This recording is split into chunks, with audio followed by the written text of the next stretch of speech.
mais avec classe. À moi, enculé, d'accord, mais avec classe, effectivement, sinon rien.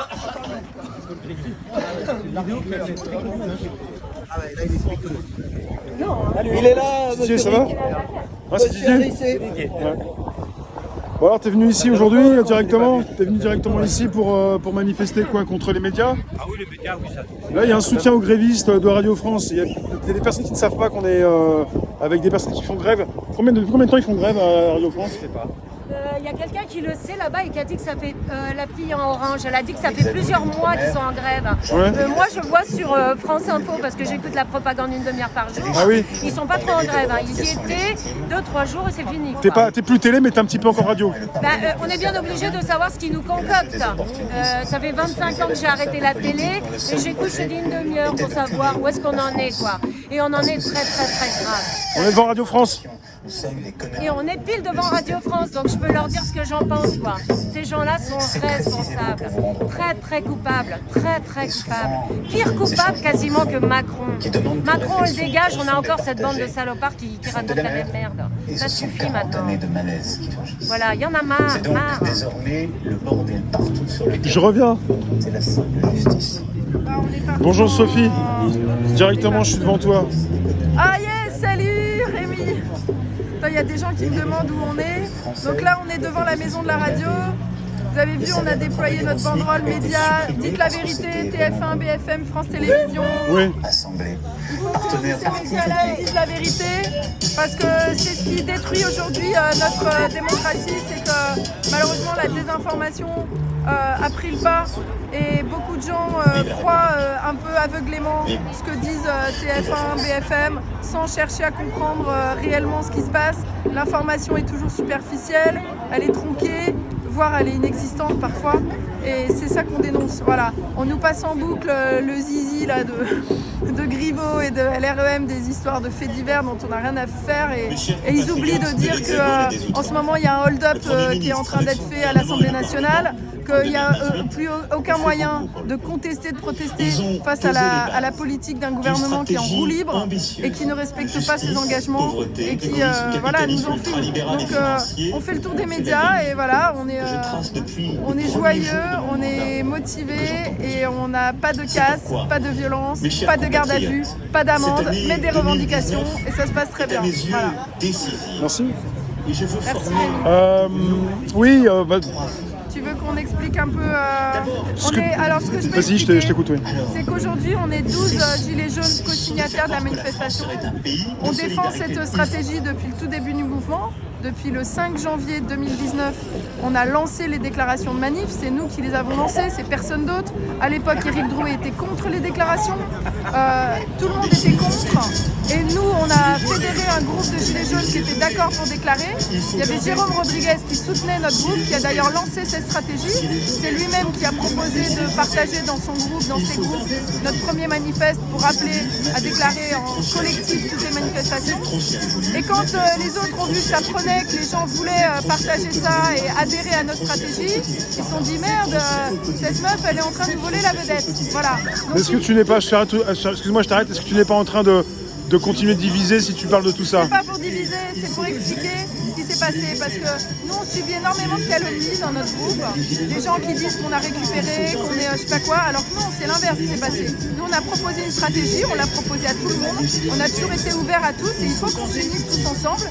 Et il y a eu d'autres gens qui ont été là pour diviser et notamment il y a eu des gens envoyés dans le mouvement pour intoxiquer à notre sujet, à mon sujet, dire que j'étais une vendue, une infiltrée du gouvernement, une collabo, enfin voilà, tout un tas de saloperies pour empêcher notre stratégie de monter. Et voilà, c'est ça qui a divisé le mouvement. C'est pas l'inverse. Nous, on avait réussi, avec notre groupe, à faire des manifs déclarés pacifiques qui se passaient très bien, où les gens revenaient. On était de plus en plus nombreux. On a réussi à pérenniser la mobilisation pendant plusieurs mois, que ce soit sur les champs, mais après dans tout Paris. Et voilà, et des gens ont été envoyés pour contrer notre groupe et pour déclarer à notre place.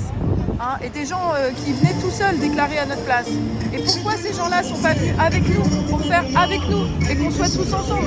Nous, on prône l'union, l'unité, le collectif, l'horizontalité. On fait les choses en toute transparence et on est ouvert à ce que tout le monde vienne déclarer les manifs avec nous et à ce qu'on discute d'une stratégie commune. On n'a jamais voulu diviser, au contraire, on a toujours voulu fédérer. Et ceux qui disent qu'on est des diviseurs, c'est eux qui divisent. Voilà, c'est ça qu'il faut comprendre. Donc aujourd'hui, on est tous signataires de la déclaration de manif. Et vous voyez, il n'y a pas de CRS, il n'y a pas de problème. On a même réussi à venir devant le siège de Radio France alors que ce n'était pas prévu, on ne l'avait même pas déclaré. Il y a 2 voitures de police là. Il n'y a que 2 voitures de police. Alors on va nous dire oui, c'est parce que vous n'êtes pas nombreux, vous ne faites pas peur, etc.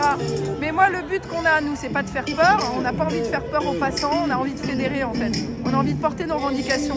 On n'est pas là pour se confronter à la police systématiquement. Oui. Parce que si on devient agressif, alors les flics sont agressifs envers nous. Et c'est pas le but en fait. Le but c'est de faire venir un maximum de population avec nous, avec les Gilets jaunes, pour dire stop au système politique, pour dire qu'on veut plus de cette République qui est viciée, délétère, corrompue. On veut une vraie démocratie et on veut donc la dissolution de l'Assemblée nationale. C'est ce qu'on demande puisque c'est prévu dans la Constitution, il faut le savoir.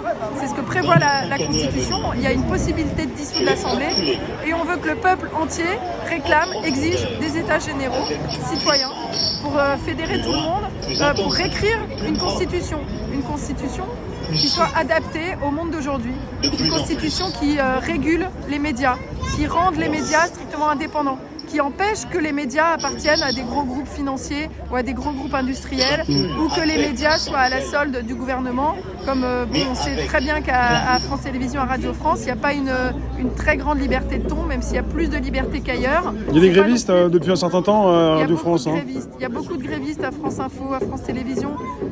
J'ai pas vu qu'on leur a donné la parole sur les antennes de France Télévisions. Ils peuvent pas trop venir en ce moment, ils peuvent pas trop s'exprimer, ils ont pas le droit. Ils ont pas le droit sur leurs propres médias. Donc ça c'est pas normal.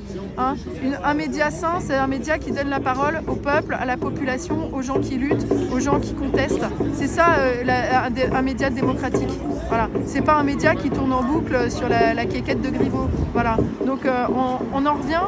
Les médias, c'est indispensable dans une saine démocratie, mais surtout des médias qui soient complètement libres et indépendants et au service de la démocratie et pas au service des intérêts financiers d'une petite caste qui se coopte, qui s'arrange entre elles et qui signe des petits arrangements dans les couloirs des assemblées ou je sais pas où, dans les grands restaurants, etc. Voilà. Donc il faut qu'on fédère tout le monde, le peuple, et c'est en étant beau, joyeux, pacifique, fédérateur, sans violence, qu'on fera venir les gens comme on le faisait avant le 16 mars. Oui. Parce qu'avant le 16 mars, avant qu'il y ait de la casse partout sur les champs, il y avait les artistes qui étaient en train de nous rejoindre, qui avaient écrit une tribune. Il y avait plus de 1000 artistes qui avaient signé, Emmanuel Béard, Juliette Binoche, tous ces artistes-là qui voyaient qu'on était pacifiques sur les champs et qui nous rejoignaient. Et quand ils ont vu qu'il y avait le 16 mars, que ça cassait, qu'il y avait de la violence, tous ces gens-là nous ont lâchés à cause de la violence. Donc il faut réfléchir un peu à une stratégie intelligente qui fédère plutôt qu'à une stratégie rentre dedans, on va casser, on se confronte à la police, les flics sont des salauds, etc. Et arrêter d'être dans la victimisation perpétuelle. Ça c'est le jeu de l'extrême gauche, ça c'est le jeu des partis d'opposition, de dire que les gilets jaunes sont des pauvres victimes, regardez c'est horrible, ils sont blessés tout le temps, oh, les pauvres ils sont gazés. Non, on met en place des choses pour pas être gazés, pour pas qu'il y ait de répression. Pour pas qu'il y ait de répression. Et c'est ce qu'on a mis en place depuis des mois, depuis plus d'1 an avec des places à manif. Voilà. Merci Rémi. Merci Sophie.